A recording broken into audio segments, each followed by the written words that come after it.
Hello, dear students. Now we have continued our chapter. Today we have discussed 3.2 hunger, hardships, and popular revolt. Okay? The meaning is hunger is bhook, hardship that means beta problems katinaiya, and popular revolt prasidh vidroh. So we have discussed the rise of nationalism in especially in Europe. सो बेटा वहाँ पे देखो situation कैसे change हो रहे हैं, ठीक है. So in this topic we have discuss specially economic and related those activity related to effective the middle class of peoples. So the 1830s ये ईयर याद रखना बेटा were year of the great economic hardship in the Europe. So ये जो year है बेटा 1830s के अंदर यहाँ पे स्पेशली इन यूरोप में इकोनॉमिक कठिनाइयों का टाइम पीरियड स्टार्ट होता बेटा.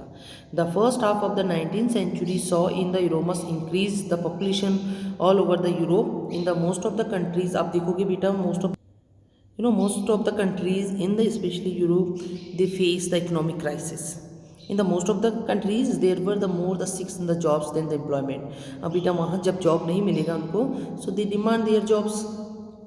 Population from the rural areas migrated का मीनिंग होता है बेटा पलायन करना, एक जगह से आप दूसरे जगह. जैसे गांव के लोग शहरों में आ रहे हैं जॉब्स के लिए, so they get migrate in the cities to leave the overcrowded slums. Slums का मीनिंग होता है बेटा जैसे झुग्गी झोपड़ियाँ या गंदी टाइप की बस्तियाँ, ठीक है बेटा.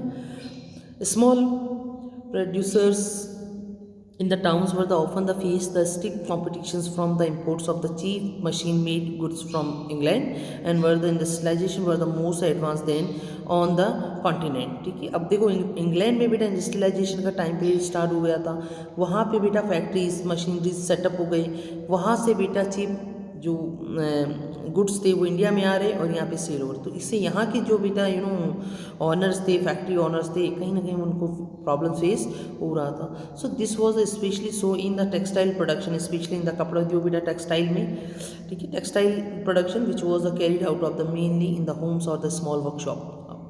It was the only the partly machinerized. In those the regions of Europe where the aristocracy still enjoy the power. Europe में बेटा अभी भी कुछ ऐसे एरियाज थे जहाँ पे एस्टोक्रेसी अभी भी मौजूद थी, लोग उसके अंदर रह रहे थे. एस्टोक्रेसी डेट मीन्स एक ऐसा सिस्टम बेटा गवर्नमेंट का जहाँ पे एक रूलर एक डेमोक्रेसी वहाँ पे होगा नहीं, लोगों को राइट्स मिलेगा नहीं, एक पर्सन सारे अपने डिसीजंस अपने पावर्स को लोगों पे इम्प्लीमेंट करने का ट्राई करता है.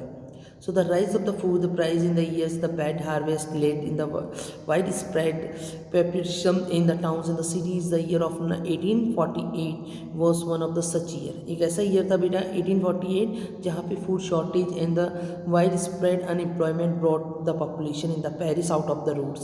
पेरिस की जो जनता थी बेटा, पेरिस के जो लोग थे वो 1848 के अंदर रोडों पे आ गए. दैट मीन्स प्रोटेस्ट कर रहे बेटा.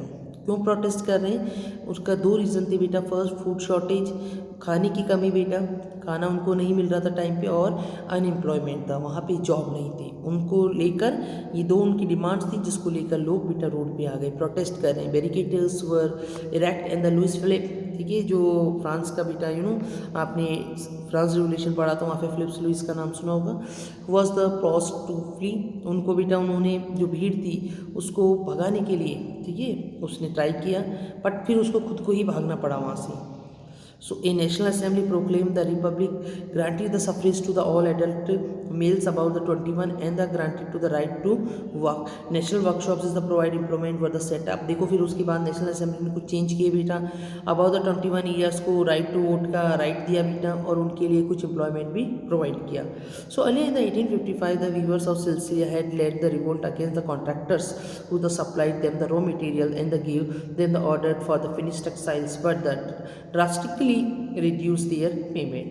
अब एक ऐसा इंसिडेंट है बेटा 1845 का, सिलेसिया एक टाउन का नेम है बेटा सिलेसिया. यहाँ पे एक रिवोल्ट होता है. जो बेटा वीवर्स होते हैं, बुनकर हैं, जो कपड़ा बुनने वाले होते हैं, उन्होंने किया बेटा अपने कॉन्ट्रैक्टर के अगेंस्ट, ठीक है. सो उन्होंने कुछ यहाँ पे अपने लाइन्स लिखे हैं. एक जर्नलिस्ट थे विलियम वॉल्फ, उन्होंने कुछ लिखा सेल्सियस विलेज के बारे में.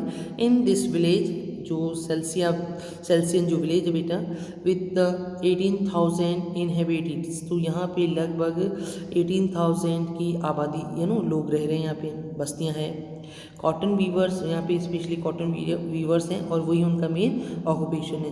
The majority of the workers the extreme the despite from the jobs he had been taken advantage by the contractors to reduce their price of the goods they order. तो जो बेटा उनका order होता था उसकी प्राइस को वो reduce कर देते थे और भी कम कर देते थे। On the 4th June at the 2 PM the large crowd of the weaver the emerge from their homes and the march in the Paris up to the mansions of their contractor demanding the higher wages in they were the trade. अब देखो क्या होगा बेटा, जो viewers थे यहाँ के, उन्होंने 4 जून को एट द 2 PM बहुत सारी लार्ज क्राउड अपने घरों से बाहर निकली बेटा, और 2 लाइंस बना के जो मेंशंस थे जहाँ पे कॉन्ट्रैक्टर रह रहे थे, उनके शाही पैलेस थे, उनकी ओर मूव किया बेटा। They were treat with the scorn and threats. The alternative follows this the group of them the force them into in the houses, slam the elegant windows, fans, furnitures, porcelain another groups of broken into the storehouse. अब बेटा उन्होंने क्या किया, जो mentions थे उनके अंदर तोड़ फोड़ शुरू कर दी, उनके विंडोज़ को तोड़ दिया, डोर को तोड़ दिया, उनके फर्नीचर को डिस्टर्ब कर दिया। एक ग्रुप था जिसने स्टोर हाउस को अपने कब्जे में ले लिया। Plunders and the supplies of the cloth which they tore है द शेड। तो लोगों ने वहाँ पे रिवोल्ट कर दिया, एक तरह से विद्रोह कर दिया। So the contractor field with his family, उसको अपनी फैमिली के साथ भागना पड़ा बेटा, ठीक है। अब अपनी जान तो बचाएगा वो। So neighbouring village will be however the refuse the shelter.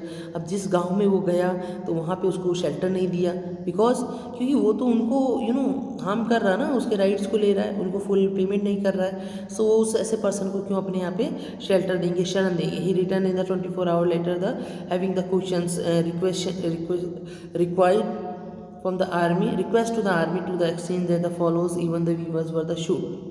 अब क्या किया बेटा, उसने आर्मी के पास आया, उसको रिक्वेस्ट किया और आर्मी ने उसको हेल्प किया, और आर्मी ने जब अटैक किया तो बेटा 11 वीवर्स वर बी शूट। सो इस तरह आप देखेंगे बेटा कि ये जो स्टार्टिंग का जो टाइम पीरियड था, जब हम नेशनलिज्म इन यूरोप की बात करते हैं बेटा, तो ये वाला जो पैराग्राफ है, specially in this paragraph we have discuss the major economic crisis.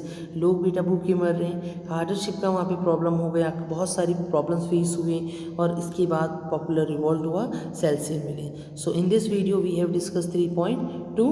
Thank you for